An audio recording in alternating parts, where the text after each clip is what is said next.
And hello and welcome everyone to this 99th episode of the comic multiverse. Matt, what a strange, wonderful ride it's been, you and me together, two outlaws riding the highways and byways of Podcastia. It has been 99 episodes. Where did the time go? It's technically more than that too, because we had about 100 episodes of another show under our belt too. Yeah. So we've been at this for a while, but it doesn't feel like it. Really hasn't in the before times, in the long ago. back when we were the same, but the show's name was different, but the format was the same. But yes, everyone. Next week we will be having our big 100th episode. Matt and I have been talking about some stuff we want to do for it. I think we can live stream it. I mean, if I can live stream and you can live stream, we can surely live stream the show, wouldn't you think? We should be able to do something live for people. Yeah. Test it early in the week, which again, if you're not already following the Cape Joel Twitch channel, you absolutely should. There's over 300 people there already. I will try and put a link down in the description, but follow that because that's where we're going to have it. The question is, should we have it Sunday night when we normally do it, or should we maybe try and make it a little earlier on another night?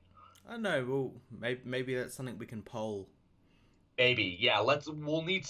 Gotta do some hard polling in the next couple weeks to try and figure out what the fans want. We'll be polling them all, but yeah, we'll figure out the night. Man, this is always the thing when you try and plan a big milestone. It's like, fuck, should have tried planning this last week at episode 98, not with a week left. But yeah, we'll figure that out. Important thing I would like to ask the fans is, hey, if you have any fan art, any fan questions, anything you would like us to see and or play and or read during the show, be sure to send it to either Matt or myself on Twitter in the coming week. Use the hashtag TCM100, the Comic Multiverse 100. That way I can see them and catalog them. There you go. We'll try and just make episode 100 just a big old celebration of everything we've done and everything we've accomplished up until this point. Yeah, it'll be good. We probably also have to talk about fucking Deadpool 2. That comes out this week. Oh yeah, fuck, it comes out Friday. Okay, we'll do our big self-congratulatory pat on the back for the first half of the show, and then the second half will be the Deadpool spoiler cast. That'll be next week, everyone. Well, that's lucky that we got a big movie coinciding with our 100th episode. It is, yeah. We got two big movies. We got that, and then the next week we got Solo. Oh, is Solo literally the next week after that? Yeah.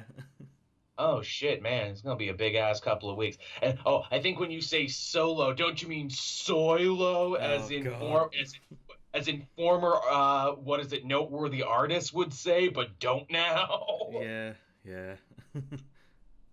Lessons on how to piss away all your goodwill. Yeah. But we're not here to talk about that, Matt. We actually have a fair amount of news to discuss this week, which I didn't think we would. Usually in the lead up to a big movie, there's nothing. No. Usually it's pretty quiet, but it's been pretty busy. It has been. You mentioned Deadpool, and that's an excellent segue. This is why you've been the host for 99 episodes. But out of the blue, Marvel Comics announced, hey, we're doing a special Deadpool and Cable annual that's coming out in August. Hey, wasn't that when Deadpool was supposed to come out? Yeah, probably. Yeah. And they couldn't probably bring it up further or anything because I know like his book is finished. Jerry Duggan's run is finished on the book. This week, finished 300. Yeah, so they probably couldn't like bring it up or something, or yeah. They probably couldn't. But yeah, here's the crazy thing. It's being written by David F. Walker, which makes me think, wait, didn't he quit comics? Did he just write this and did you sit on it for this long? Yeah, maybe it's something like they had a story from him and they like, oh, what do we do with it? Oh, we'll just put it in this annual. It feels very, very strange, the timing of this one, because he quit comics after his book ended. Then he did a webcomic. Now he's probably going to go work for DC, and this is coming out now. Yeah.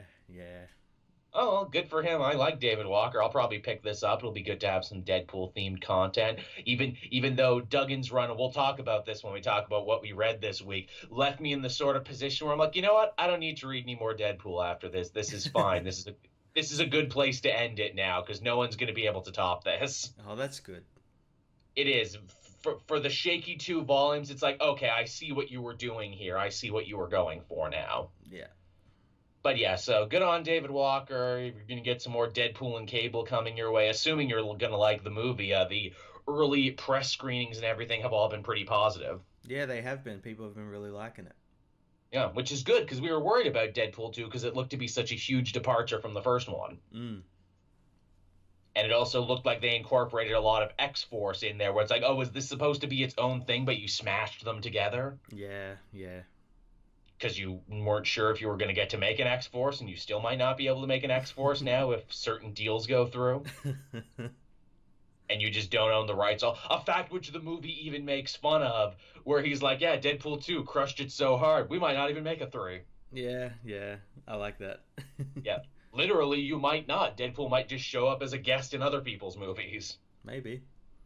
Oh, man, did you see the trailer for Deadpool with David Beckham? I did, yeah, I did. That was so hilarious. That was really, really good. And Ryan Reynolds tweeting it saying, I bet you didn't know this, but every Canadian actually is born with a black belt and apologizing. And he's right. It's true. And I'm sorry that I had to bring that up. See, look, it just flows out of us, just sorries and apologies. You cannot match my apologizing foo. It is too strong. But yeah, from the world of Marvel to the world of DC, we got a cool look at Scott Snyder's Justice League #1. And I'm sure if you're anything like me, Matt, and you were asking, well, damn, what is he going to do for Justice League when his No Surrender has been so big already with, Brainiac and Omega Titans and the Source Wall and everything? Well, who's he bringing back, Matt? He's bringing, well technically it's their first appearance in comics, in mainline canon comics, and that's the Legion of Doom. Yes, we are getting to see the Legion of Doom again, technically for the first time in comics, but if you're a superhero fan, you've seen them and everything. Fuck, Legends of Tomorrow had them, for Christ's sake. Yeah, yeah. But yeah, we got a whole team lineup here, which is exactly the one from the old cartoons. It's the Joker. Is this one of the 3 Jokers? I don't know. Looks different from all the other Jokers. Yeah, it probably is. But it's probably Snyder's Joker, too, because he seems to be writing the same one. Mm-hmm. You got Gorilla Grodd on there. You got Cheetah. You got Lex Luthor. You got Sinestro, who in one scene isn't wearing yellow, but in another one is. I gotta wonder, is he in between lantern rings at the moment? Yeah, no, well, it's kind of weird because, like, for the longest time, he was dead in the Hal Jordan the Green Lantern cool book. Then he kind of came back.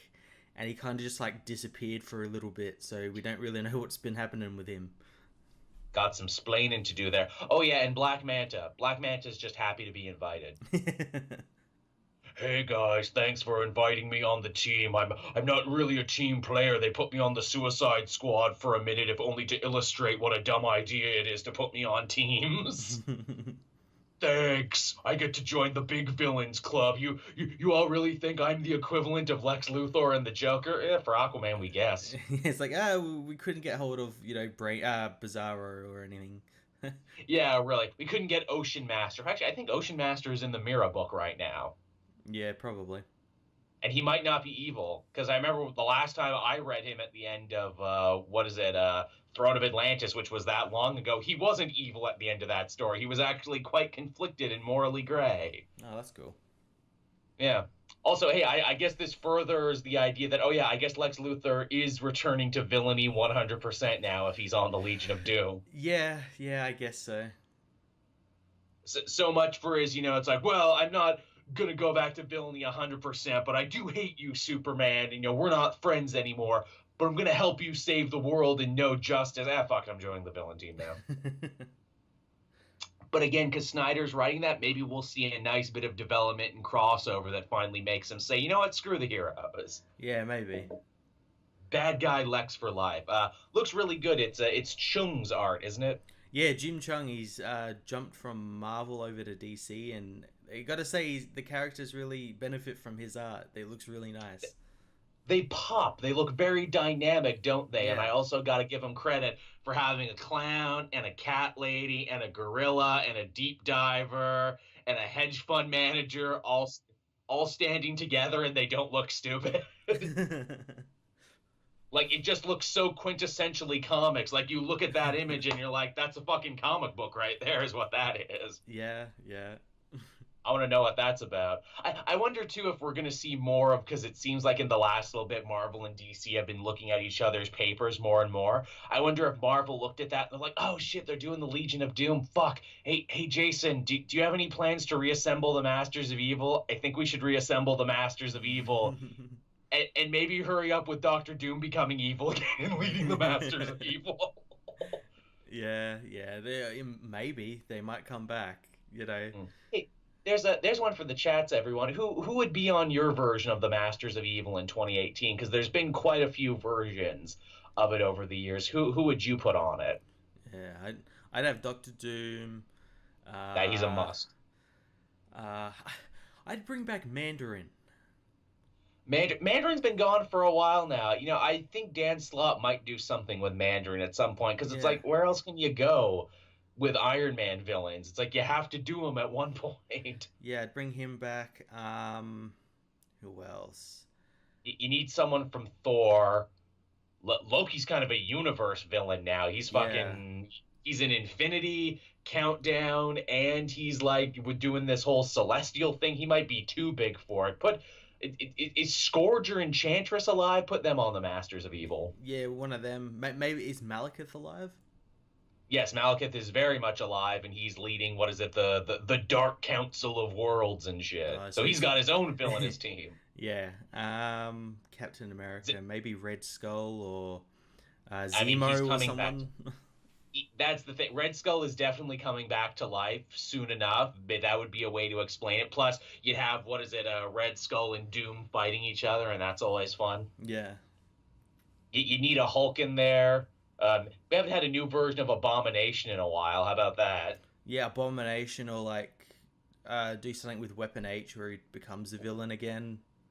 There you go. There's places you could go with it. It's funny because so many Marvel villains are up in the air right now. Whereas you'd have to bring him back. You'd have to make a new one. God, this is hard.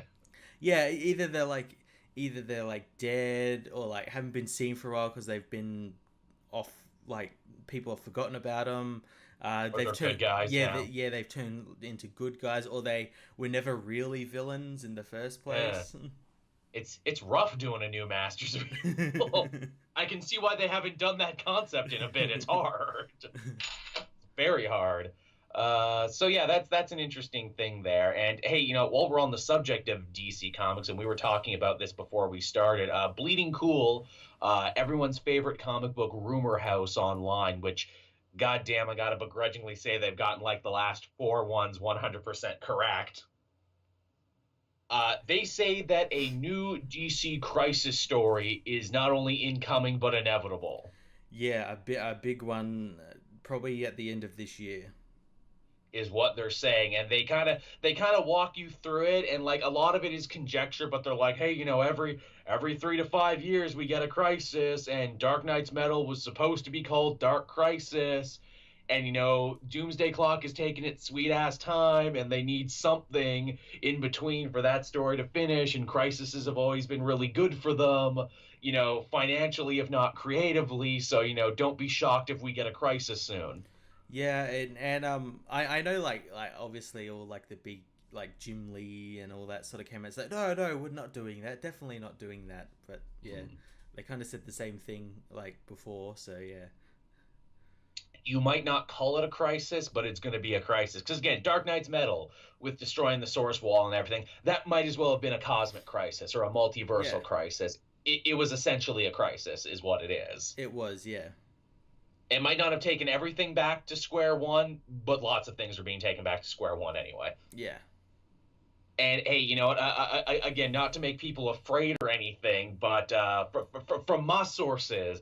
And when I say sources, I don't mean sources connected directly to my butthole, where I usually get my sources and my tips from. No, legitimately, I have heard from people that, yes, they have been kicking around the idea of a crisis. And, yeah, more than likely we'll see it by the end of this year. Yeah. Yeah. And it involves a character who's been sort of prominent the last couple of... we've been wondering, why is this character getting the spotlight, so much panel time, and apparently this is why. Mhm. And again, not every crisis is a big multiversal thing. Not every crisis is, like an identity crisis thing. What are the other types of crises we have? Kind of the forgotten crises, but they're going to go back to that well. And hey, don't say we didn't tell you so when it happens. So get ready for another crisis, everyone. Even if they don't call it a crisis. Yeah, it'll be a crisis. It's like LL Cool J. Don't call it a comeback. Don't call it a crisis. We've been here for years. Literally about 3 to 5 years, which is usually when it happens. And as we've said before on this show, DC, it's interesting because they basically did the entire New 52 line in about 2 years. It took them 4. They did it in 2 because with all the extra shipping. Yeah, and yeah, they're doing the sort of same thing with Rebirth now, and you can tell there's like a change coming as well with Rebirth, where they're like, yeah, okay, that was Rebirth, now we need to change stuff up again. Hell, Rebirth might as well have been a crisis. It was a happy, uplifting crisis, but it's basically what it was. It's, we're going to fuse these universes and we're going to move this around. We're going to do that. We're not going to call it a crisis, but it was kind of a crisis. It was a crisis, but a very reserved crisis. And that's why it worked. Absolutely. Here's hoping they learn from that and they don't try and go too big. Because, again, you and I have been fearing, Matt, and we've been saying this. It feels like that great pendulum swung in DC's favor for so long, for over 2 years. But they're saying things and they're doing things and they're making creative choices, some of which we'll be talking about later, where it's like, oh, feels like it's coming back the other way. Yeah. And yeah, it doesn't sit well, because like you look at it and you see like Marvel are doing all this, like Tony Stark's coming back, the original Avengers lineup is coming back, all this like stuff that DC were doing like 2 years ago. We put out a Venom book that doesn't suck, and it isn't 1990 something. We'll talk about that and what we read this week too, everyone. Did you read the new Venom book? I flicked through it, and there is something I actually want to talk to you about it in it. Okay, cool, because it was shockingly decent. But hey, crises, that's a controversial thing. We all feel very strongly about crises one way or another. But one thing I think we can all agree on that is super positive, they were talking to Kevin Feige there and a bunch of the other people involved in the Marvel Cinematic Universe, and they said one of the things that they were most excited about in doing the Carol Danvers Captain Marvel movie is that it opens the door for Ms.Marvel Kamala Khan to eventually get integrated into the universe. Yeah, that's cool, and that's cool for a number of reasons, because obviously people who don't know, she doesn't get her powers from the Kree, she gets them from the Inhuman Terrigen crystals. Which they've already set up on TV, and where it's like, okay, well, now you have to address that then. Yeah. Well, that's the thing, like, are they going to do it like that, or are they going to drastically change her origin? Exactly. Is she going to be like one of those Inhumans from S.H.I.E.L.D.? Is she going to, be touched by the royal family or something? Or like, what's going on there? Is it just going to be a random occurrence? How is she even going to meet Carol? All these other things. It's also like, hey, wow, an actual, first up, a young hero, which is shockingly in short supply in superhero fiction. You would think with the proud tradition of sidekicks, we would see more young people in superhero roles, but we just aren't. No, we're not. The youngest I can really think of is like Tom Holland. Tom Holland or Hit Girl. But even then, that wasn't a traditional superhero thing. I think that's a world to conquer where it's like, hey, young people who love these heroes, here's a hero now who's also you.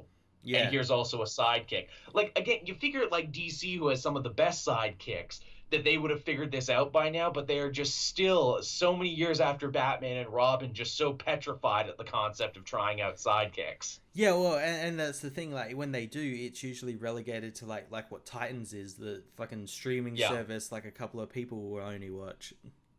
That's a market, that's a world to conquer, and that's somewhere that they could go. And in fact, Marvel already looks to be going in that direction, what with casting an older Ant-Man's daughter, an older Cassie and everything. And again, it's like, hey, Avengers was huge. Imagine if you could do Young Avengers, though. Imagine if you could do Champions, what that could possibly look like and what that could gain you. And again, Ms.Marvel, perfect way to go with that and everything. She's proven to be, like, I think, one, if not the most prolific breakthrough of like new comic characters. Like very often, Matt, we get to talk about like, oh, that was a new character who came along and was really popular, or like there was a new character as part of a legacy that was really popular. Before her, it was Miles Morales Spider-Man, who is now getting a movie, being quite prominent in the next video game. Although sadly he's dropped off in the comics and he's kind of left in limbo about whether he's going to get a new book or anything. But you know. Yeah, it's really cool seeing, and yeah, as you said, it's cool seeing these legacy characters work as well. Whereas we've had some that haven't worked in the past. Alpha. Alpha. All these years later, Alpha. But yeah, it's cool to see him work, and I'd be very interested to see what they have planned for her. And like, yeah, as we were saying, like, is she going to be Inhuman? Are they going to change it? I think they if they do change it, they could easily change it by saying like, oh well, the who's that bad guy they fought in Champions that turned Viv into a human? High Evolutionary. Yeah, High Evolutionary gave her powers or something. That's one they could do. They could be like, oh well, she got powers from the fish oil from the end of Agents of S.H.I.E.L.D. Yeah, that again. They put it in the water supply. That's a huge thing they never talked about. It's like, yeah, it was in the fucking water. Yeah, well, we saw some of like the Inhumans that got infected by that, but yeah, it was definitely like more far-reaching consequences on television than you would think. Yeah. Also, too, I mean, as we saw with Jessica Jones season 2 and everything, there's just like fucking mad scientists who can just give you powers now. Yeah, just random back alley scientists who want to give you superpowers. It's a thing now. It's very common. You can like literally trip over in this Marvel universe and get superpowers. They might not be great powers. You might end up like the Wizard, but sometimes you get good powers. Yeah, like Jessica Jones. Although sometimes they make you go insane. Sometimes they make you go insane. Sometimes they're not great. Or like the Bushmaster from the upcoming Luke Cage, where they seek to imply, oh, he's bulletproof too. Was he? Are they combining Bushmaster and Warhawk together into one character now, to where like he was the original test subject? Or does he get his power via African magic? Because he was doing like, what is he? He's like, he's got the circle there and he's naked and he's lit candles and everything. I'm like, oh, that's some African magic there. Yeah. I know what that's like as a white guy in Canada, because I've seen movies before, and that's how African magic works. You gotta get buck naked and light a bunch of candles. Oh, sure, when he does it, it's fine, but when I do it in my condo at 3 a.m, they call the police. Because they think I'm high on bath salts. And I am, but they had no way of knowing that. But yeah, that's cool. More power to Ms.Marvel. Again, the book has been consistently awesome, and I think it's either just hitting 50 issues or it just hit 50 issues. I'm like 2 issues behind. Oh, that's cool. Is she getting like a new #1 or like a book going into this whole not reboot Marvel thing? I think her book is just continuing. Oh, okay. Which is good. And again, G. Will Wilson's still writing, because again, it's one of those situations, much like Bendis with Miles in the Ultimate Universe. It's the perfect symbiosis of writer and character. I would be worried about someone else writing it. Yeah. She's got like the her finger on the pulse of that character, that when someone else writes it, it's like, It's a little fishy. And again, too, I think a lot of it comes to the fact where it's like, oh, G. Will Wilson's just writing herself when she was younger, is basically what it is. Like, I think she is that character in a lot of ways, which again, because we see that Marvel Studios isn't above like asking the original writers for help and to do cameos and stuff. I hope if they do make the movie, ask her for some pointers. Yeah, get her on as like a consultant or something. And I know that I know Marvel do that, because they did it with like Ed Brubaker and absolutely. I think they did it with some of the Iron Man writers and stuff. They did, and that's really awesome, and I hope they should continue doing that. And hey, speaking of Inhumans, and we absolutely were, from one Inhuman doing really good and whose stock is only rising, to the other Inhumans who ain't doing so hot at all. It was announced today that the Inhuman TV series is officially canceled, even though I already thought it was canceled. Yeah, when I read that, I'm like, wait, didn't this get cancelled like 6 months ago? Apparently not. Was it just a foregone conclusion? Did we all just assume in our minds that it was canceled, and then it just put it out to the universe and everyone accepted it as fact? It would be weird if we came out and said, no, it's not canceled and it's actually coming back. Oh, that would be like kind of surprising. I'd be like, who was watching this? Now, here's the thing, Inhumans kind of crashing and burning the way it did, this is arguably like the biggest failure of the Marvel Cinematic Joined Universe, like process. Mm-hmm. What did they do on this one? Did they just take a mulligan on it and never talk about it ever again? Or do they like try in 5 years to go back to it and be like, yeah, that was a fever dream. That wasn't really the Inhumans, though. Well, like, yeah, I'm like, they could still salvage it, like, by giving them, like, a movie or, like, placing them in the movie universe and, like, in the background of stuff. Yeah. I have the feeling that this was, like, maybe Kevin Feige going, I told you so, I told you we needed to do a movie about that, to Jeff Loeb and all those other guys there, because they fucked it up so badly. But yeah, then we've got like Agents of S.H.I.E.L.D., which is all like Inhuman stuff now, and Kree and everything. Better Inhuman stuff. Yeah, and it kind of boggles the mind, like, why didn't they do them on there first?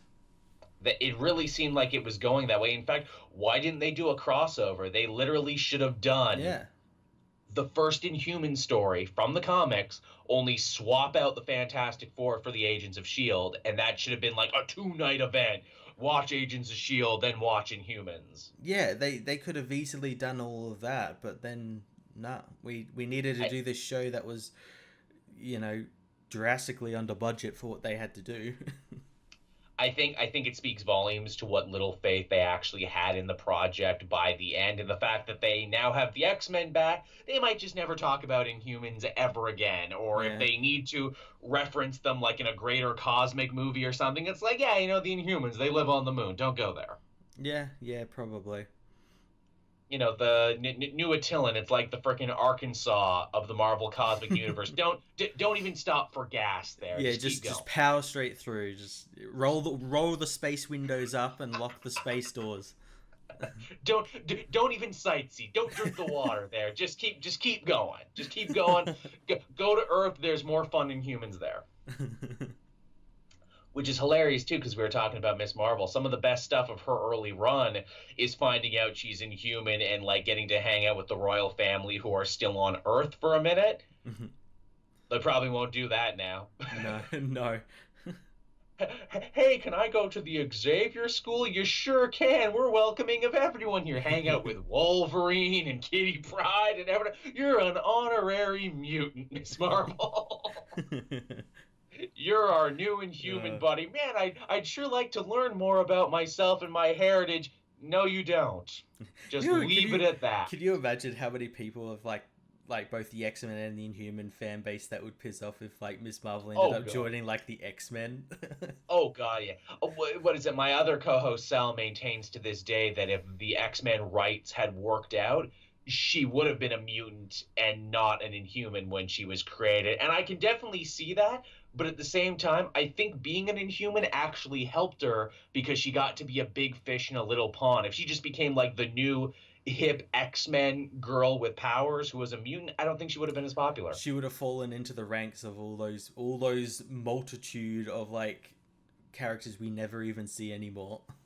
Exactly, where I'm like, no, I don't want her to be like Monet or like any of these other characters who are big for a minute then fall away, because it feels like X-Men has that. Like every 3 to 5 years, they're like, oh, here's the new hip female X-Men that we're really pushing right now. Yeah.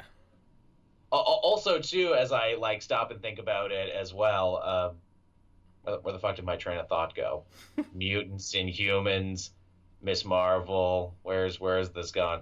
Fuck it, I lost it. Whatever, friggin' Inhuman show canceled, Ms.Marvel doing okay. That's good. Yeah. I'm excited for that. And hey, speaking of things getting canceled, we talked about a Marvel thing getting canceled, now we get to talk about a DC thing that's getting canceled. The Young Animal imprint under Gerard Way is now coming to an end. Makes sense, because in Bendis making basically Young Animal 2, but not calling it Young Animal.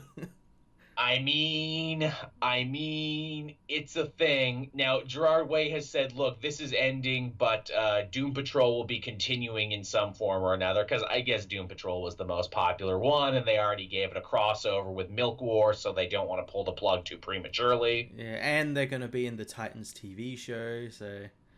That too, they got to keep it alive because of that. They also seem to be very accommodating to Gerard Way's schedule, where it's like, yeah, new Doom Patrol coming out whenever.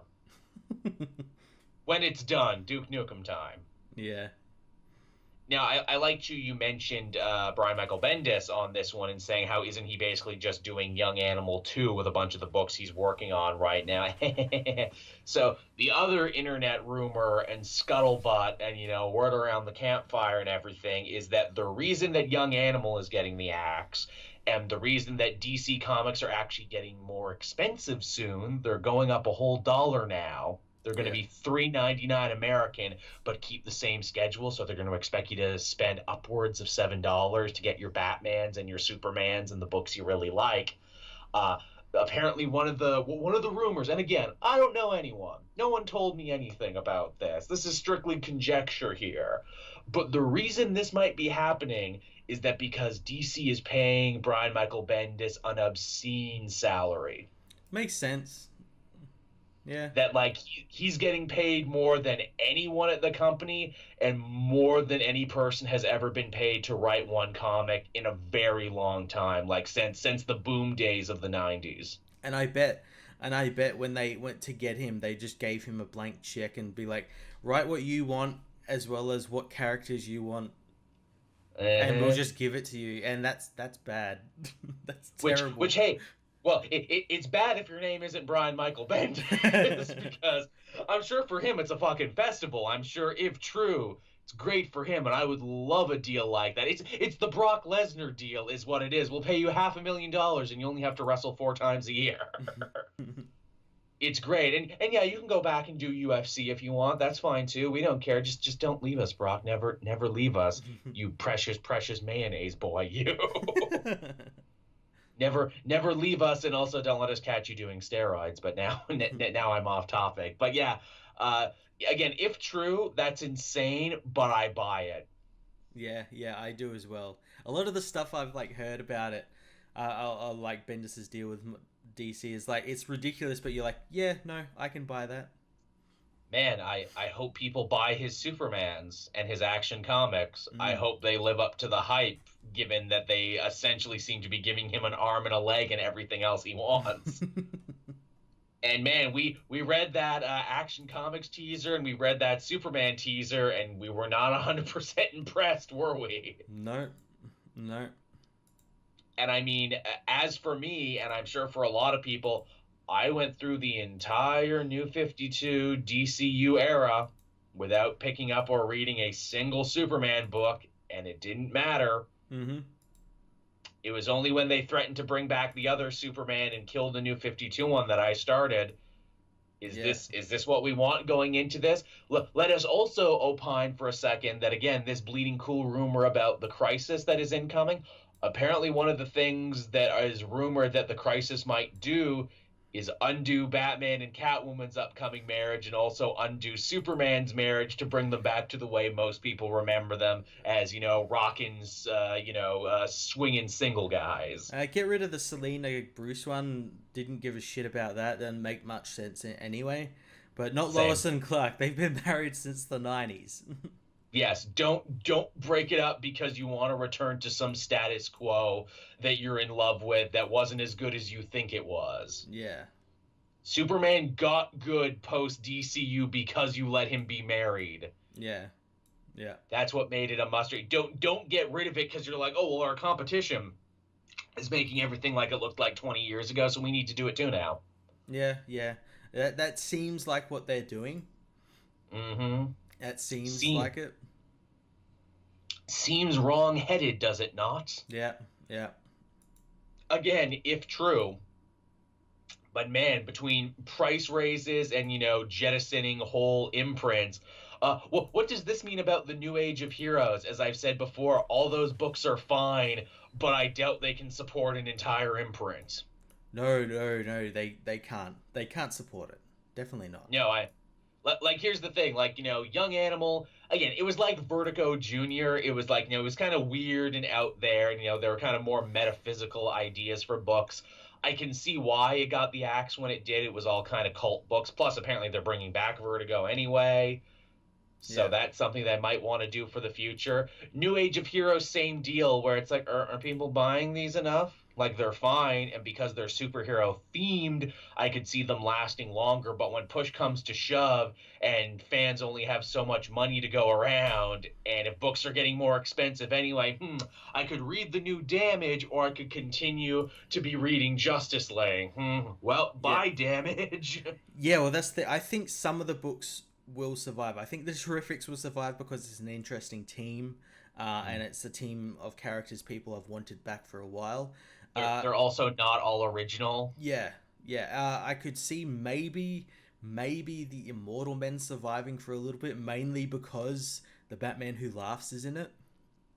Oh, is he really? Oh, he was in it for like a panel in the first issue. I don't know whether he's going to be in it for the rest of the issues, but I could see that maybe surviving the first arc. Also, maybe Challengers, because that's going to be written by Scott Snyder, and they want to keep him sweet. Yeah. They ain't going to cancel his book right out. But yeah, again, mark my words. What's the date today? It's Sunday. What is it? The 13th. Everything of 2018. Let's set our watches to this. Let's reconvene when New Age of Heroes is inevitably canceled. And again, I know people like New Age of Heroes. New Age of Heroes is fine, but it's superfluous, is what it is in the greater scheme of things. Yeah. Again, you can like it. I know plenty of people are enjoying Sideways. I know plenty of people are enjoying this other stuff. That's cool. I'm fine with that. It's not for me, and I don't see it lasting very long. No. Wrong place at the wrong time, really. If it come in at another time, maybe, but yeah. And again, especially if rumors are true now that DC is, tightening its belt straps, and they're skipping some meals to pay for someone else's salary. Don't be shocked, is all I'm saying. Yeah. But hey, you know what? From some slightly depressing DC news to some more uplifting DC news, did you see this Gotham Under Siege board game they got coming out now? I did, yeah. It's based in Batman the Animated Series. I don't know the rules and I don't care. The artwork is amazing. I want. Gimme. Yeah, the little pieces look really cool, and the box artwork looks really cool as well.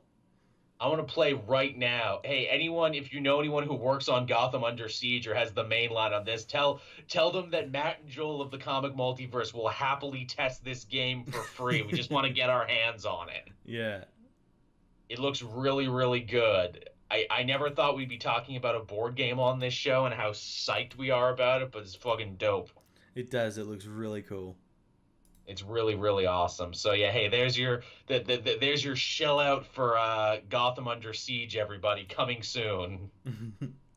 I don't actually know when it's coming. It's funny. I read this article on the Outhouser about it, and they're like, man, can you believe someone's coming out with an original board game based on a beloved IP, and they didn't do a Kickstarter for it? Yeah, that's the surprising thing about it. It wasn't Kickstarted. Yeah, like, that's what I expected when I saw it, because you see so many things like, oh, it's my, Street Fighter card game, or it's my, Dark Souls board game, that I'm going to make. Here's some prototypes that look great. Give me lots of money. Yeah. And I'll kickstart it, and maybe it'll happen and maybe it won't.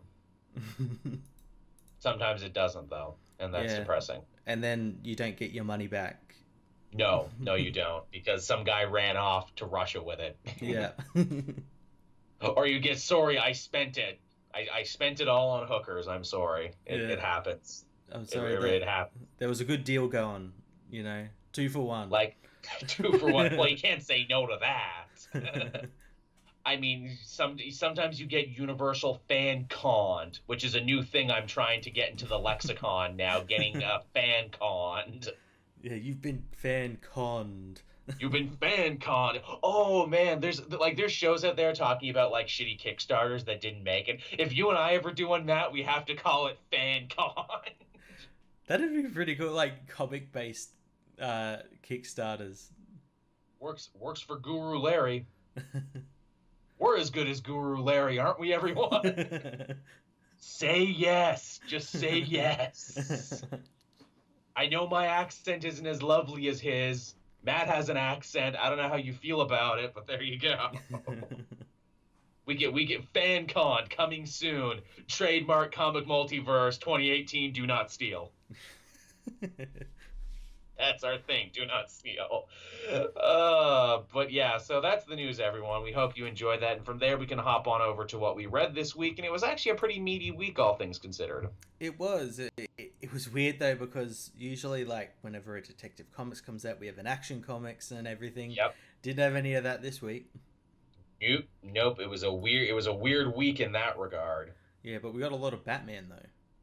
We did. It was a very Batman-centric week. Some good, some very good. Yeah, it was good. Yeah.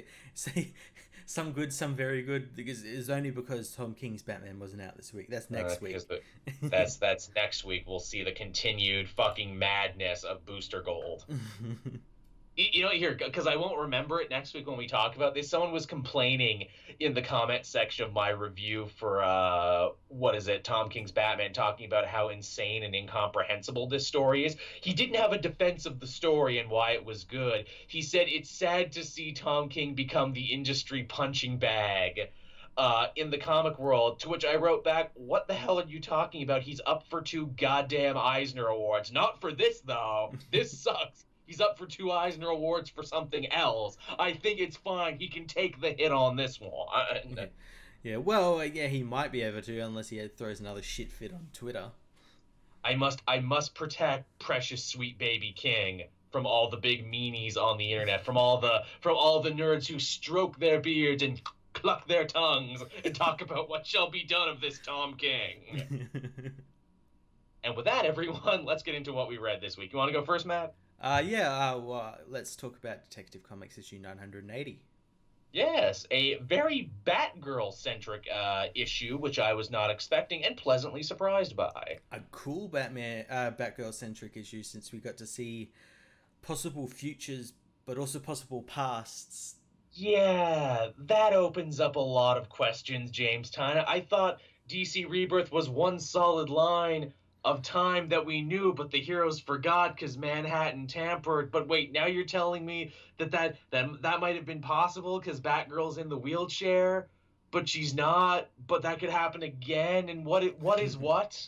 Yeah, not really sure what's happening. I imagine that might be because this Brother Eye's working off that Tim Drake costume, and that's how. Yeah. I imagine it's something to do with the Batman of Tomorrow, like his timeline.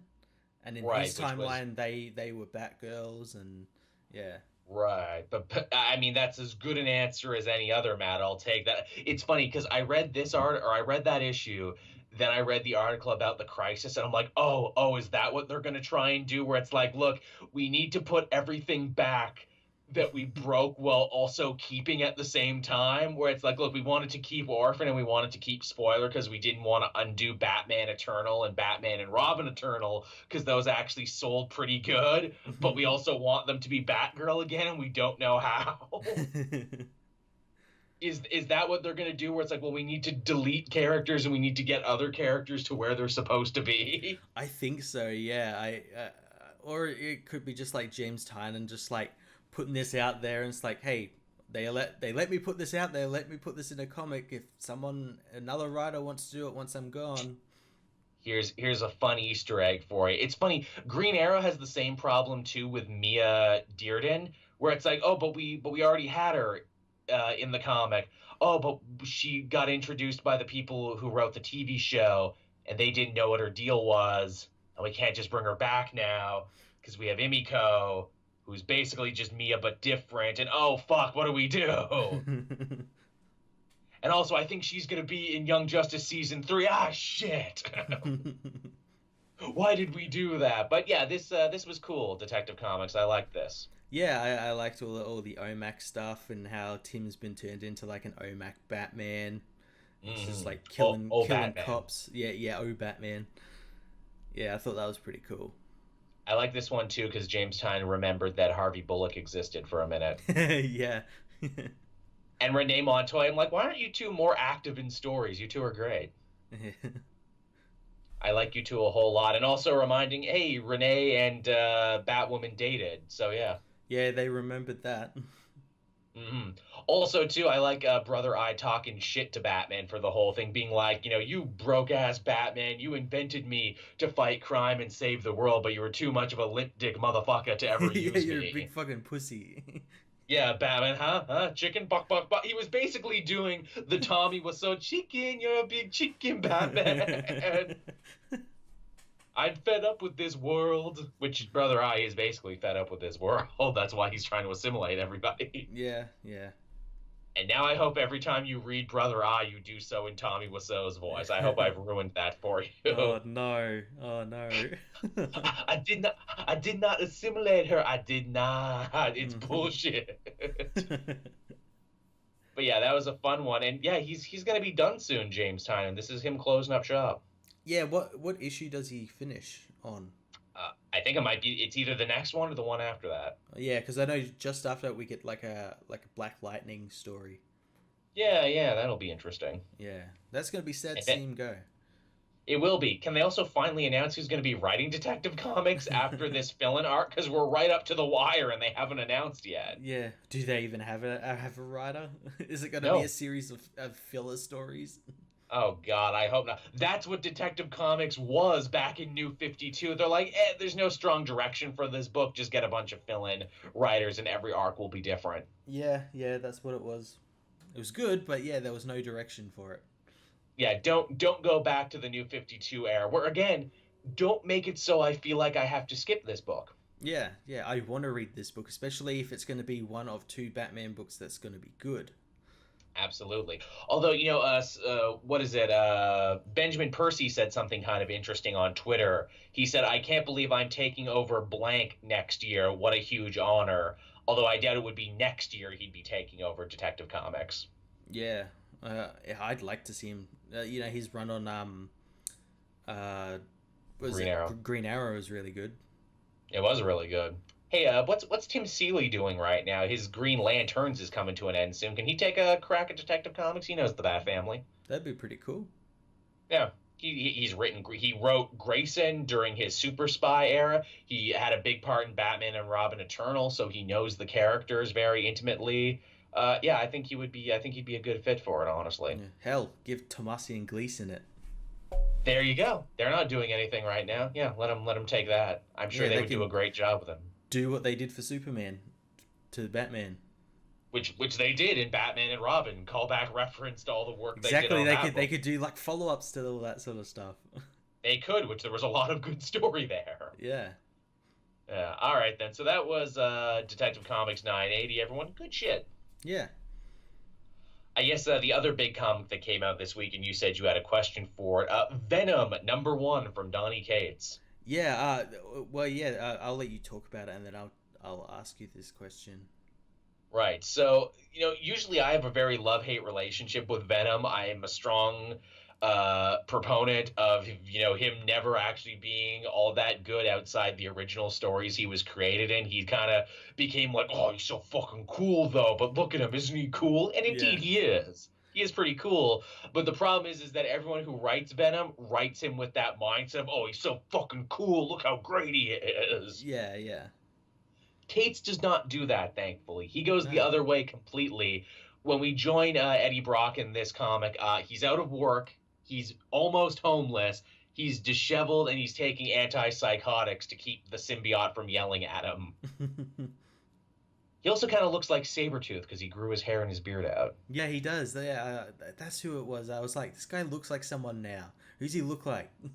He looks like Sabretooth. I hope this book gets to cross over with Weapon X at some point, and Victor Creed will be like, you're stealing my look, dude. They get like mistaken for each other.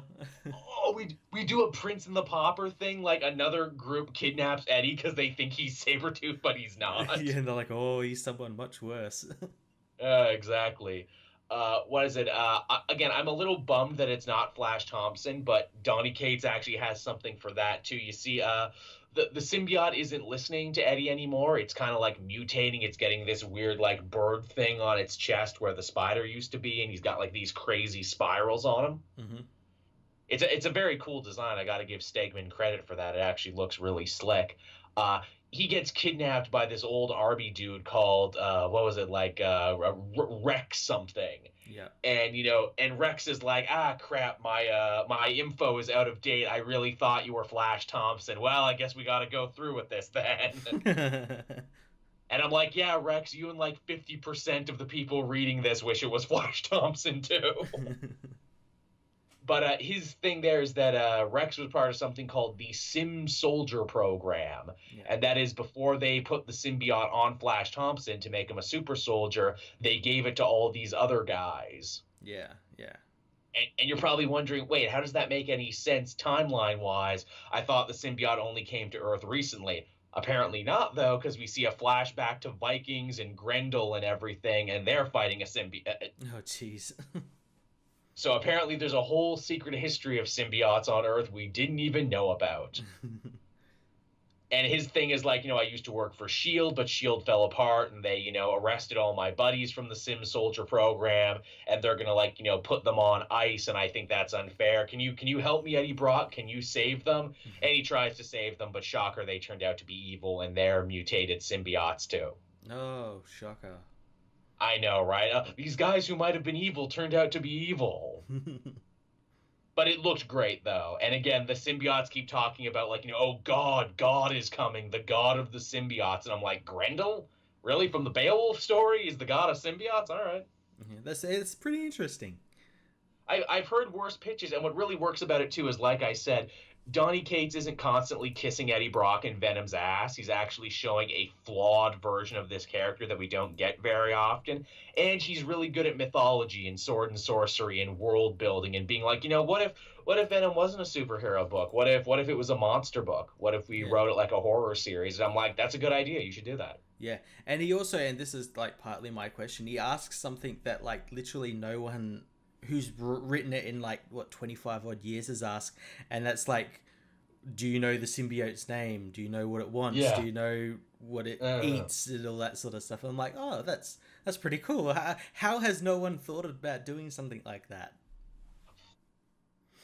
Flash knew the answer to those questions, and yeah, the symbiote did have a name. I forget it now, but it did actually have a name. Eddie doesn't know that though. Yeah, and that's the thing. Eddie just like he just uses the symbiote, doesn't bother to like get to know it, befriend it, I guess. Which is another super clever idea for Cates to do, and also a nice bit of characterization for Eddie, and that is even when he has power, even when he has the symbiote, he is a serial underachiever. Mm-hmm. Yeah. He only ever scratches the surface, and I have like a Mr. Miyagi moment of like, and that is why you fail, Eddie Brock. Because you are so base. But hey, you know what? Gives him a place to grow in this story, and maybe he won't be by the end of it. Maybe they'll actually make him a good character. Again, yeah, I know some people who read way more Venom than me were complaining in the comment section, and I really can't deny them this. They're like, oh, the symbiote is sick again and acting out of control. Hasn't that been the plot of like the last 5 Venom stories? And I'm like, I'll have to take your word for it, but that sounds likely. Yeah, it seems like a lot of people who write Venom don't really know what to do with him, so they're like, oh, well, the symbiote might leave Eddie. It might, because it's sick and wants something else or something. Yeah, it seems like every writer has the same ideas. Yeah. Which is why I like Donny Cates being kind of different, where it's like, yeah, but what if a monster did it? Mm. And I'm like, that's good for any story, really, to ask that question. Yeah, but what if a monster did it? Sense and Sensibility, but what if a monster did it? Fast and the Furious, yeah, but what if instead of cars, a monster did it this time? What do you mean, like The Rock? Yeah, there you go. He's a monster. I mean, he's huge, though, and I imagine he could eat someone if he wanted to. Do you know how much meat it takes for me to maintain this? I eat so much chicken every day, and human is just man chicken. Oh, no. Don't make me eat your man chicken, son. That's a terrifying threat. Don't make me eat your man chicken. Oh, God, no. But yeah, that was Venom, everyone. Venom's actually pretty cool. I'm going to be sticking with this one. Sounds good. Yeah. What else did you have, Matt? I had Batman White Knight issue 8. Yes, the grand finale of this series, which I think I can just come out and say it. One of the best comics of 2018, an early frontrunner. One of the best comics, one of the best Batman comics in a long time. Mm-hmm. Yes, it is like it sticks the landing and it enters the realm of, yep, this is a new classic. This is a new must read. When people tell me what's a good Batman story, I'll say read this one. Yeah, it was really good, really good. Yep, layered, complex, thematic with great arcs for everyone, and they also leave the door wide open for sequels at the end. Yeah, which I hope they get to do. I know like Sean Murphy was going on Twitter about how he met with DC to like pitch them stuff about the the White Knight universe and everything. So that'd be really cool if he got to do a bit more about that. But yeah, just like everyone in the book got like a payoff in some way. They really did, and that's like everyone got one. Even minor characters get payoffs. Like Mr. Freeze joins the good guys team and helps them get the ice cannon back under control. Yeah, he saves Gotham. He saves Gotham from an ice weapon. Yeah, we get like Dick and Babs get accepted into Batman's sort of family, like proper family. We get Batman figuring out that he needs people. Yeah, they mourn the death of Alfred together, and that's beautiful. Harley Quinn almost kills the Neo Joker, but doesn't, in a beautiful moment of the villain getting the last laugh and saying, you hate me so much, Harley Quinn, because I represent everything that's bad about you. Yeah, I really liked her arc in this whole thing because, and I said in my review, like a lot of writers in like the main universe book could learn a lot from this, whereas they include her because she's popular, because she sells books, whereas Sean included her because he had an interesting story to tell with her, and it was a really interesting story because she's technically the titular White Knight. Yes, as Batman says at the end of the day, this was all your plot. You gave him the pills. You leaked the video of me beating the shit out of him. This was your plan. And Batman's not even mad at the end of it. It's like, you made Gotham better. He gets it. He understands it was to break the stalemate between her and him and Joker, and to move it to that next level to sort of sort things out. And it all worked. Which, again, is something fans have been talking about forever, and that is, Gotham City will never be made better if Batman and the Joker keep taking bites out of each other over the years. It's just, one sadomasochistic circle jerk that goes round and round and round until one of them dies. Yeah, and Sean got that. He understood it. He really did. A lot of this book is prefaced on, stuff that fans have been saying forever. Like, hey, if Batman really wanted to fight crime, he should give some of his advanced tech to the police so they can actually stand a chance against supervillains. And he hands over the keys to all the Batmobiles to the cops at the end of this. Yeah, it was really cool. And then, like other things like, Jim Gordon should know who Batman is better trust, get rid of those trust issues and everything. And he does that at the end of this issue. He does. Also, too, Murphy has Batman take a level in emotional maturity that you almost never see Batman take, and that you can really only take in an Elseworlds, because the second he admits this, there's no coming back from it. Batman basically says, yeah, I'm a little sick in the head, too. I like beating up criminals. It's fucked up, isn't it? I think I wear this mask not just to scare criminals, but to make sure I don't scare myself. Yeah. As you said, it's something you'd never see in like a mainline Batman book. No one, or if they do, it would be like, it was a dream or something. Yeah. Because once you admit that Batman's sick too, there's no coming back from that. Yeah. No, not only that, it makes those fans that think Batman is the be all end all. Yeah, it kind of makes them mad. Yeah, hey, your hero is kind of a psychotic thug in his own right. He might be a thug for justice, but he's still a thug. Yeah, he's no better than the Joker, really. Yeah, and again, too, where Batman being like, look, I admit that to myself, I unmask, and now I can actually heal, now I can actually get better, and maybe I can actually, get some psychiatric help and get over my parents' death in the way I've never been able to before. Yeah, and as I said before, he now has, Nightwing and Batgirl to help him, whereas before he was pushing them away, he's brought them back in. And a new status quo for the Joker too, where it's like Napier's still inside there and he still battles for control with the Joker persona, but the city realizes that he can be a force for good, so they don't throw him back into his old dingy Joker cell. They give him a nice furnished cell that he can work out of in the future. Yeah, and it seeks to imply at the end as well that Napier is gone because the Joker, when Harleen and Jack are getting married, he comes back, and it seeks to imply that like Jack's gone now, but he's not Right. really. He's still in there, but Right. they don't know how to access him. And also, he kept mentioning something about he found the Joker in his cell, in his old cell, and we never really got an answer to that. So it's more sequel hooks.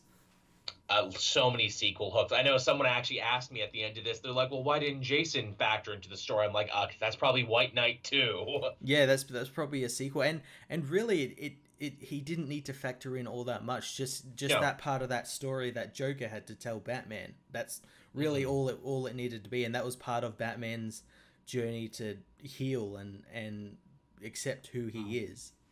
And I'm sure many people are like, yeah, but I want to see if he became Red Hood or not. Here's the thing. I don't actually think that Jason Todd becomes Red Hood in this universe. I think if we do get a story with Jason Todd, it's going to be a story of like a child star where it's like, you put too much pressure on me, Batman, when I was young. You fucked up my life, and now like I am an unhealthy adult because of what you put me through. You basically made me a child soldier, and that's wrong. Yeah, no, I don't think he would become Red Hood or anything. Yeah, by the way, like Joker and everything were talking about it, it sounds like he totally destroyed the kid, and he's probably like some crippling alcoholic or something, or drug user or something.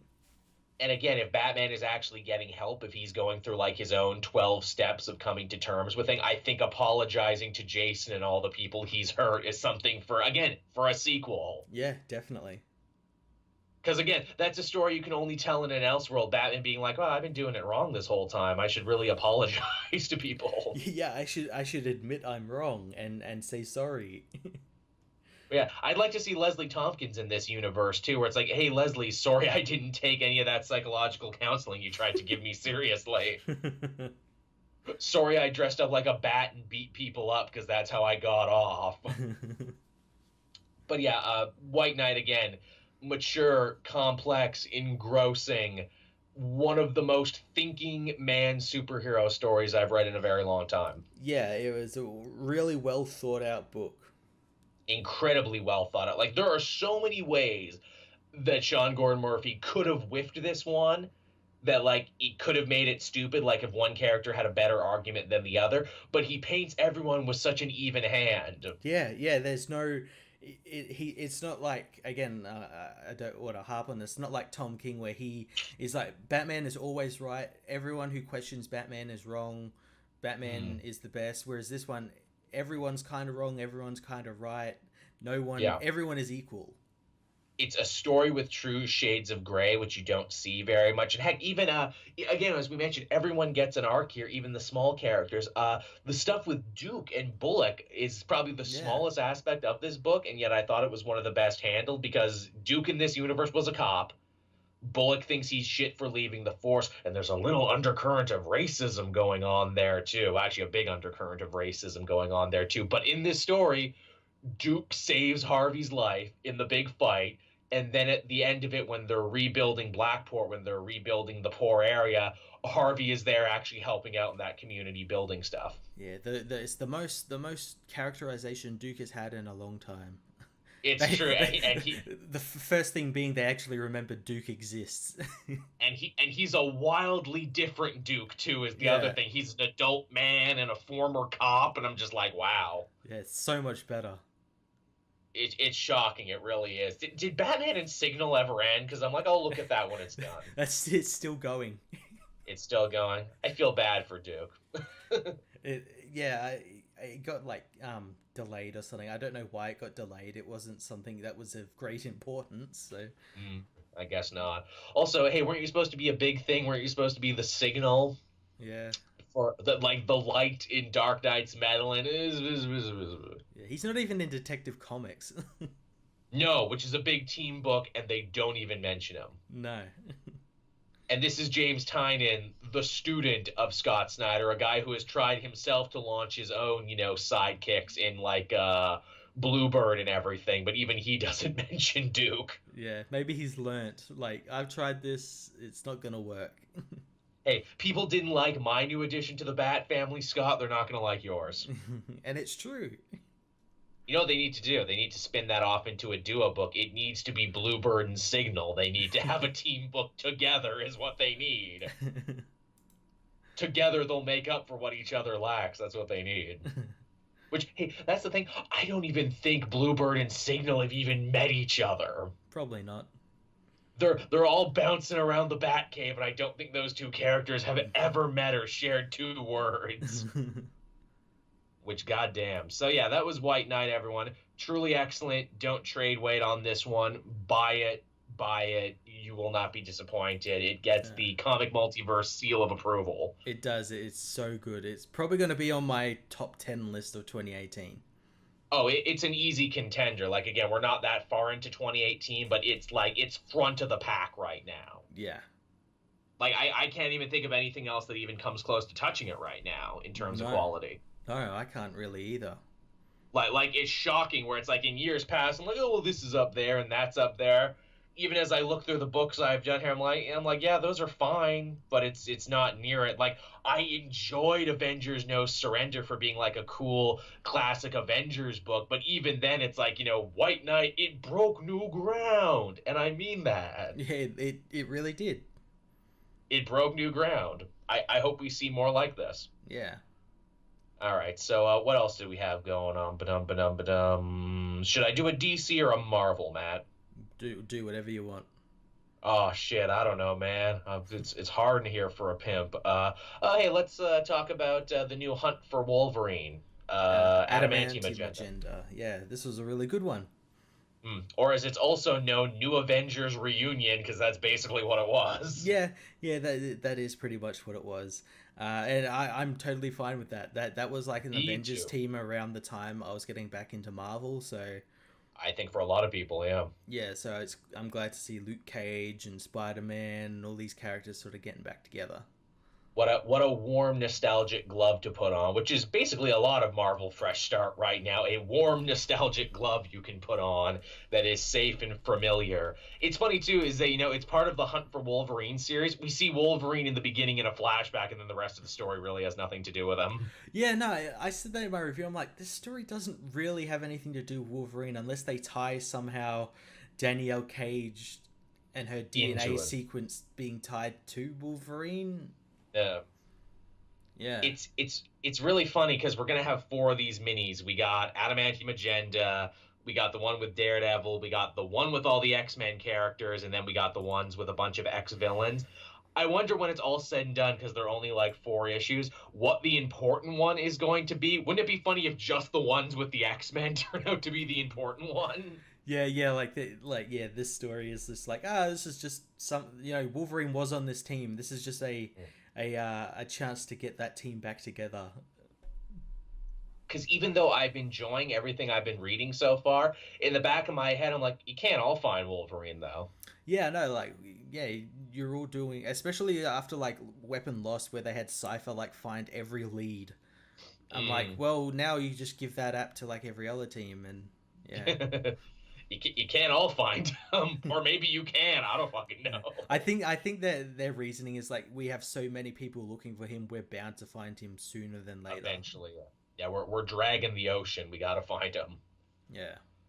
But yeah, it's a fun time, and it's also fun to be like, oh, Tony Stark is Iron Man again, out in front of his new series. Yeah, it was good seeing it, and again written by Tom Taylor, who wrote him really well in Superior Iron Man. He writes excellent teams, that Tom Taylor. He knows character interaction. Yeah. He knows to make it fun. He really does. He really nails the fun part of it. Also, hats off to the artist. All the costumes looked great in this one. All the little detail on Iron Man's armor and even all the little details on Wolverine's suit. Yeah. So yeah, I mean, that's really all we can say about Adamantium Agenda. Shit, we're 1 issue in and they haven't even mentioned Adamantium yet. No, yeah, I'm just wondering how this is going to tie into it, especially when it looks to be like a Luke Cage, Jessica Jones story. It might not. This might just be their way of being like, hey, we had a really good Jessica Jones Luke Cage pitch we wanted you to read, but we didn't think you would, so we put it in this Wolverine book. Hope you enjoy. Yeah, they're just in the last issues, they're like, oh yeah, we're all looking for Wolverine. That's right. Wolverine just FaceTimes them. Hey guys, I'm alive. I was doing some stuff with Infinity Stone. Sorry I didn't tell anyone. Yeah. That's what they do. They check Wolverine's Facebook page. Hey guys, back from the dead, doing some me time. Be back soon. that actually made me kind of intrigued, because at the end of the last tie in the Weapon Lost one, we got like a Wolverine in that who's seemingly like back being controlled by like a Weapon X sort of thing. That's right. But like in Infinity Countdown, he's been like looking after the stones or anything, and Yeah, he's fine. yeah, it's so strange. He's absolutely a-okay. So unless this takes place way before that, but again, the Marvel timeline's messed up with where stuff should be. Yeah. Because it's like Tony's back here in this book, and he's back in Deadpool, but his solo series hasn't started yet. Yeah, it's strange. And Loki is both a big threat to the Infinity Gems, but he also might be the one controlling the Celestials and Avengers. And he was also fucking with the Guardians before that, and just he's busy. Yeah. He's very busy. He's a busy boy. What else did you have, Matt? We both had no Justice this week. Yes, Justice League. I can't believe we waited this long to talk about it. Yeah, we're probably good because a lot kind of happened this first issue. It did. You know, I was worried after reading that little slice we got of this story. I'm like, oh, is this going to be too many teams? Is this going to be way too much to pay attention to? No, they actually throw a lot of really interesting stuff in here. Yeah, this first issue kind of gets everything out of the way and like sort of sets everything up, like who the Omega Titans are, why these teams need to be broken up into smaller teams. And, yeah, absolutely. Yeah, it's interesting, but the thing I was like talking with people about this, I'm kind of worried because this is 4 issues, so are they gonna like defeat the Omega Titans in 4 issues? If not, that's not really a big threat then. That's just like an arc. It's just like a Justice League arc. It's a big threat, but not nearly as big as you thought it was. But then, like, after that, they're facing something else called the Still Force, which is like the opposite of the Speed Force and slows everything. It's so fucking retarded. And it slows everything down. And then we also have the invisible spectrum of the Green Lantern Corps happening. It's like a new Lantern Corps coming about.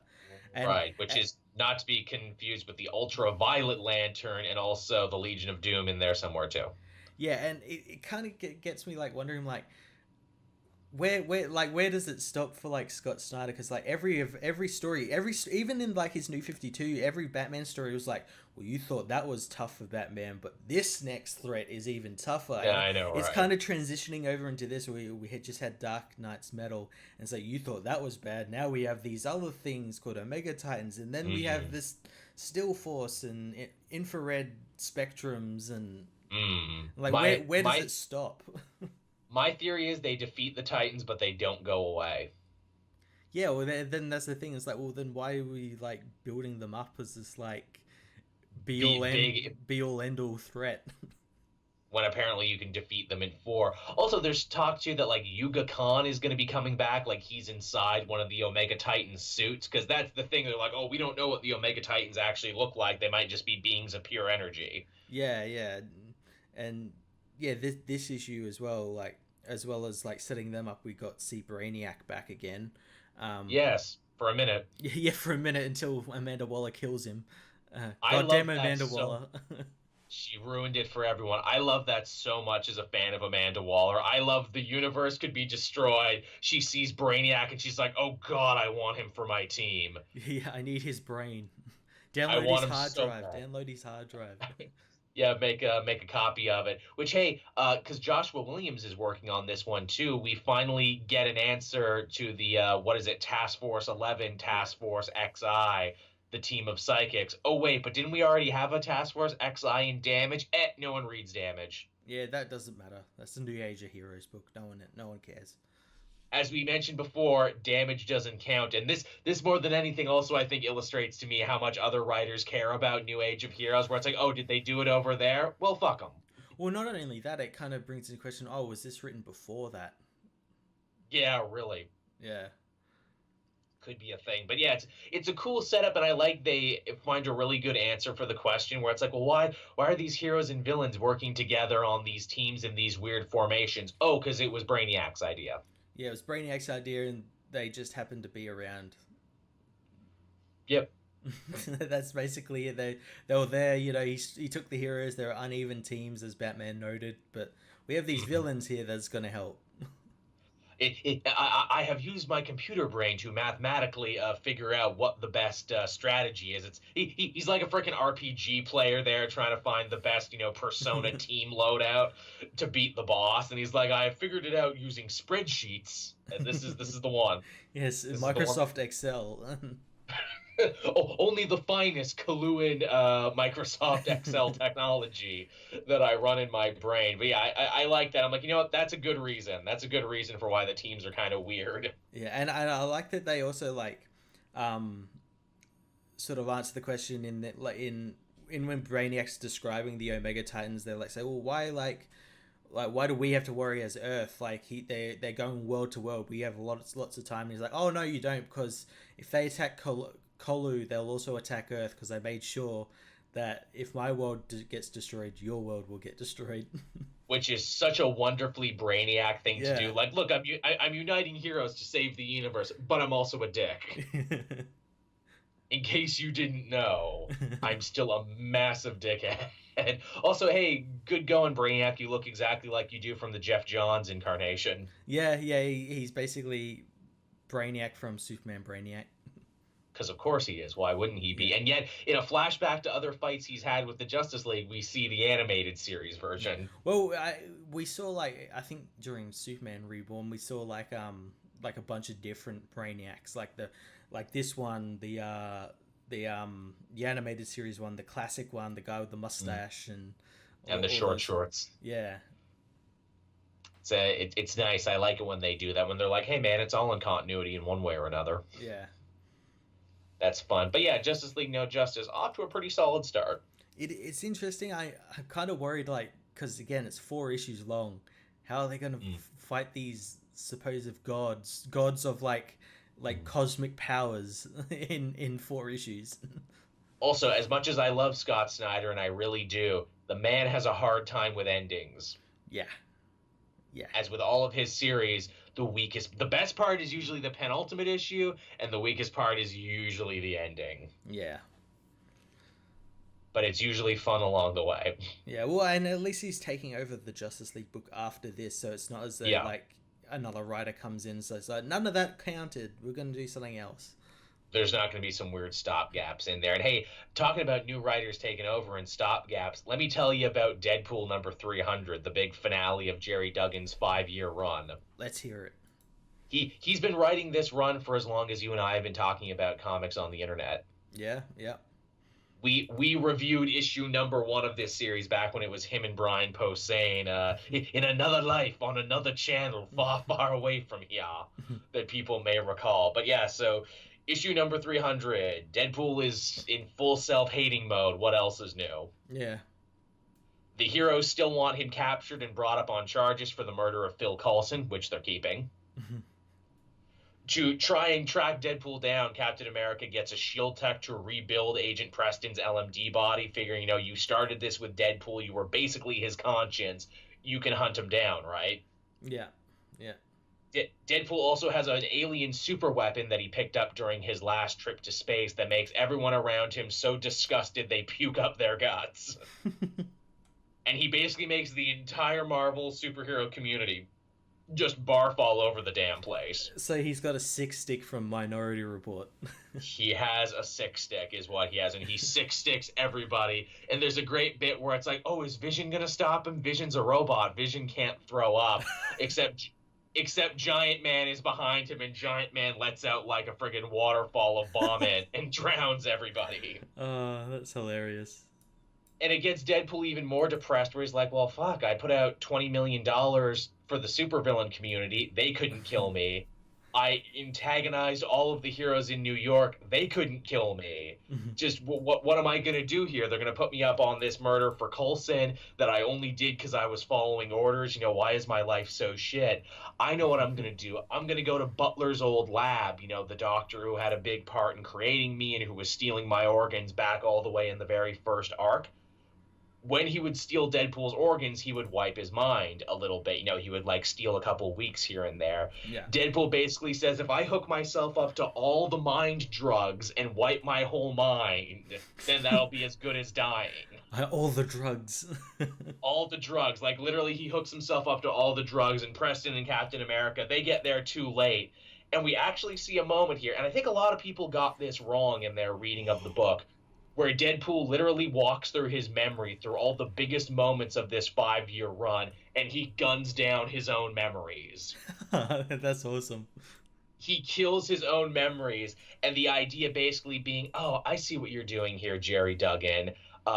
After your 5-year run is done, Scotty Young is coming on, and they're probably going to forget everything you did. They want Deadpool to be more jokey, more in line with the movie. They're not going to let this sad clown version stand. So instead of letting him be quietly retconned and rebooted and reset in between issues, you're literally going back and setting fire to your whole run. You can't take this away from Deadpool. Only Deadpool can take away his own memories. He's not going mad. He's not losing his mind. He's literally throwing his mind away. That's awesome. And it works because he's basically brain dead. Captain America and Preston are like, well, he can't stand trial now. Can't do anything for that. And Preston gets to rejoin her family, bringing her story full circle. So in a way, Deadpool did save the day because he got Captain America to save Preston, which was all he really wanted anyway. He gets locked up in an insane asylum, and they bring in another crazy guy who's pretending to be Deadpool, and he's wearing the original, like, red body condom suit from, like, the Liefeld years. And Deadpool hears this and sees this, and that's, like, enough to jog his memory, so he beats that guy up, steals his suit, and escapes the mental institution where all of the, all the orderlies and all the doctors look exactly like Marvel editorial. So Heather Antos is there, and CB Cegluski is there, and like Jordan White is there, and they're all the people that Deadpool is pushing back to escape. And earlier in the book too, he carjacked Jerry Duggan to where he's like, no, Jerry, we're not gonna do a Grant Morrison Animal Man thing. Get the fuck out. I need your car. Which is pretty goddamn hilarious. To where I'm like, nice. He's underselling the hackiness of it. So at the end, Deadpool escapes to have his fresh start, having wiped his own mind. That's cool. That's cool. It is. And again, people, I think they miss it too, where it's like, oh, so they're just going to pretend none of it happened. No, all of it happened. Everyone remembers it happened, except for Deadpool. And again, this is a character who, much like Wolverine, gets his mind wiped all the time for different reasons. I respect, again, for being meta, because the character is metatextual, for Deadpool to be like, no, not this time. If I'm going to be reset, if my memory's going to be fucked with, I'm going to fuck with it myself. Yeah, that's cool. That's cool. It is. And everyone's like, well, that's a really sad, depressing ending. Yes. Deadpool even says in the comic, I don't get happy endings if you haven't noticed. Yeah, that's cool. I can't think of a Deadpool story with a happy ending, can you? No. So it's like, he again, it's the ultimate in meta-ness. I know how this story is going to end. I'm going to meet it off at the pass. Yeah. If it's going to end, I'm going to end it on my terms. End it on my terms. I think a lot of people didn't get that. I've actually seen a lot of reviews from big sites, too, being like, oh, this was the worst comic I ever read. This was, the worst, this, that, and the other. I'm like, no, it wasn't. It was everything it should have been. In my mind, at least, it was everything it should have been. I got what he was going for. That's cool. So yeah, that was the last book I read this week. What about you, Matt? Yeah. Well, the last book I read was Hal Jordan and the Green Lantern Corps issue 44. Oh yes, the continued adventures of Hal. Yeah, this Robert Vendetti's getting ready to end his run. Over the last like 2 issues, the Lantern Corps has been fighting the Dark Stars. Oh yes, they brought that back. Yeah, who are led by Toma 2, which is Toma Ray's son. Oh, nice. Since he's no longer a Lantern because he like killed a under arrest criminal a while back, and he's got a grudge against the Lanterns because they didn't kill Goldface. Goldface being the one who killed his father during Crisis of Infinite Earths.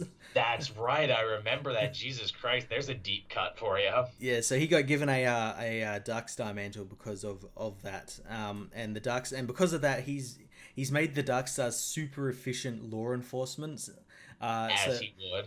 So they're like killing criminals left, right, and center. People are actually respecting them because they're doing that and actually making the universe safer.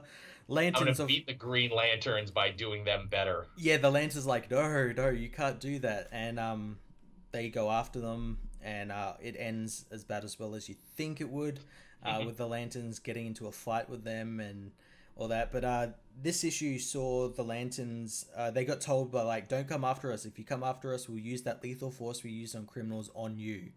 So Hal is like, okay, well, we'll just go grab a whole heap of villains to help. They're like people who are part of our cause and everything. So they all like spread across the galaxy. They go get like people from New Genesis, Orion, and all that.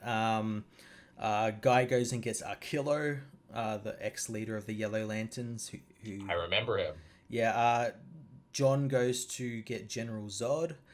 And he does it in like a really cool way. He just like turns up, like, hey, we need your help. There's like these law enforcement guys that are like killing us, and Zod's like pig-headed and it's like, fuck you, you come to my land, I'm gonna bash your head in. And John tricks him by like pretending he like conjured up like a construct, like what do you call it, knuckle dusters, and he like he like punches him and it like breaks Zod's hand, and Zod realizes it's kryptonite. I saw that what is it, that page. I don't know if you tweeted that or someone else did. I'm like, yeah, that's funny. Yeah, so they're trying to like consolidate all these like villains to try and help him. Hal meanwhile goes back to Earth and has a little bit of a team up with the Flash, since Toma arrived on Earth and killed Goldface and killed him so hard it baked his bones. Hot damn. And he's going to get Hector Hammond. Yes, of course. Another in Strikers, and lo and behold, Atomic Skull shows up to stop him. And Atomic Skull he's been in Superwoman, and he's turned into a good guy. He's like kind of like the warden of Strikers Island now. Now that I did see you tweet being like, thank you, Vendetti, for honoring the continuity of that book and remembering that Atomic Skull's a good guy. Yeah, that's going to be really interesting to see what happens. I hope he ends up joining the Lantern Corps, because he's pretty OP. The Lantern Auxiliary Corps, the Lantern Suicide Squad. That's basically what it is. They're like, forming like the Suicide Squad, or like a Legion of Doom or something. The Cosmic Suicide Squad. Yeah, except without like their brains exploding when they go rogue or something. Sounds like a pretty good lineup for a team. I'd read that book. Yeah, it's pretty cool. And Space Cabbie appears as well, and his cab is now powered by a mother box. Wicked. Yeah. That sounds like my sort of thing. So, yeah, is that it? Is that everything for this week? That's everything, yeah. All right, then, everyone. So that is your 99th episode of the Comic Multiverse. We hope you enjoyed it. And as I said at the top of the show, be sure to follow the Cape Joel Twitch channel if you haven't already, because that's probably where we're going to do our 100th episode. We're going to attempt to do it live, and if that is where we're going to put it, that's where you're going to end up seeing it. If you have any fan questions, fan mail, or especially fan art that you want to share with us for the 100th episode, that'll be coming sometime next week. Be sure to tell us. Be sure to tweet it at either Matt or myself with the hashtag TCM100, all one word, and we'll be sure to try and get to that. Because I'm sure that'll be very special. I think what we'll do for questions, we'll put like one like tweet out and people just respond to that so we can read it easily. That's easy. We'll probably do that like the night before or something. Yeah. That's always really helpful for reading those. So yeah, hopefully it'll be a really good show, everyone. As always, be sure to like and subscribe this video. It really helps us out. In the comment section, tell us what you enjoyed this week. And yeah, be sure to follow Matt and myself on Twitter and Facebook if you haven't already. Be sure to sub to Matt if you haven't.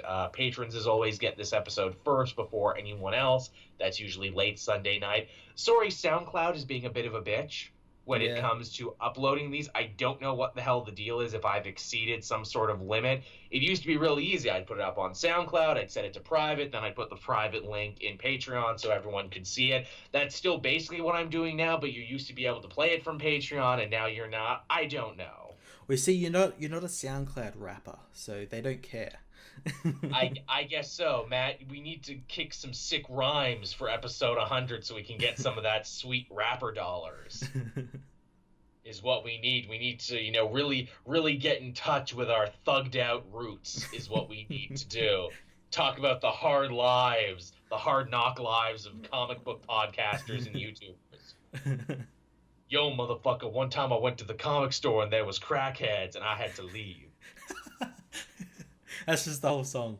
That's the whole song. It was cold out there in the streets that day. They didn't have Nick Spencer's Amazing Spider-Man. Had to go home, read it digitally. It was fine, but not the same. Motherfucker. Then we drank Hennessy. I don't know what Hennessy is. I hear it in songs. I don't know. It's like a whiskey, I think. Oh. I'm probably completely wrong. There'll be someone that tells me I'm wrong. we're the blind leading the blind on here, but you can hear all about it in our new rap album coming out very soon. On SoundCloud. On SoundCloud. And again, hey, if you want to do some album art for that, you absolutely can. Be sure to tweet it to us, #TCM100. Yeah, and we'll show off. #rap album. I don't know what it would be called, though. You can figure that out too, everyone, and we'll play it on the show. We'll make a game of it. So there you go, everyone. Thank you so much for listening. We'll be back again next week for the big 100th episode. Until then, this has been Joel. I'm Matt. Bye-bye, everybody. Bye.